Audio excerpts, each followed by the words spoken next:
My name is Jennifer Gutierrez. I am an educator at a North County high school in San Diego County. The more I learned about the situation for our undocumented students going to college, the more I started feeling conflicted. I remember talking to another teacher at one point saying that I felt really hypocritical, pushing my kids to think about college and to have those dreams and aspirations, knowing that as undocumented students, they would face challenges that for most young people would be insurmountable. And I had one bright young girl tell me, well, even if I do go to college and get a job and can somehow, my family can somehow make it through, I can't get a job after. So here, we would have a student who graduated from a top school in San Diego County, would go into college, and then would leave, still with no social security number, not being able to get a job and to put that degree to use. I remember thinking at that moment when I was talking to her about a conference I attended at Cal State San Marcos when they talked about undocumented students as invisible in our system. And I think that analogy is very poignant and very appropriate to describe kind of their situation. I had another student last year who graduated, remarkable young woman, top of her class. She arrived here in middle school not speaking a word of English, and by the time she graduated as a senior, she was taking AP and honors classes. She was on our track team. She was president of clubs and involved all across campus. And she was actually a very vocal proponent of reform and change for our students who don't have documentation. She applied to Cal State San Marcos, did receive some private scholarships, but couldn't attend because of the money. And so she's going to be at Palomar. Many families, because of the economic struggle, she chose a community college. And it's hard. It's hard to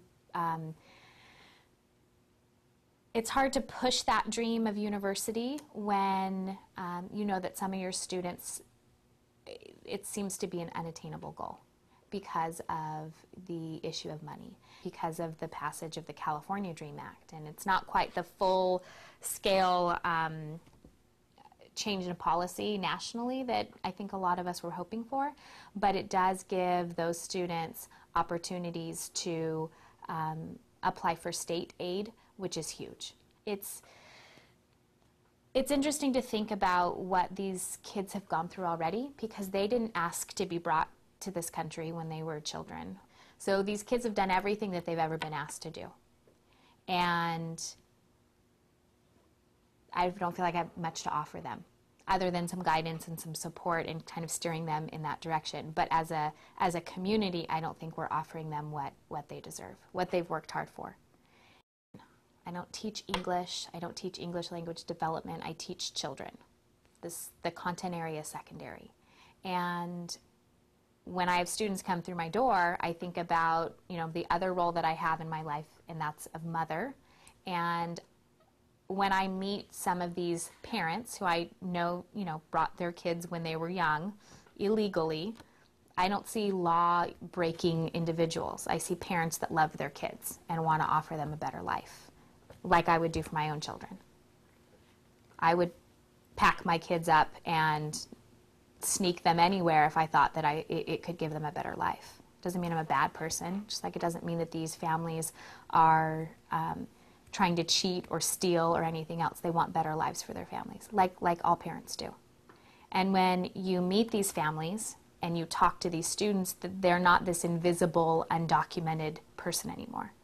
They're a student with a name and a history and a family, and I think the children deserve every opportunity that their, native-born counterparts deserve. We don't expect anything less of them because of their birthplace in the high school. And society shouldn't give them any less than what they deserve.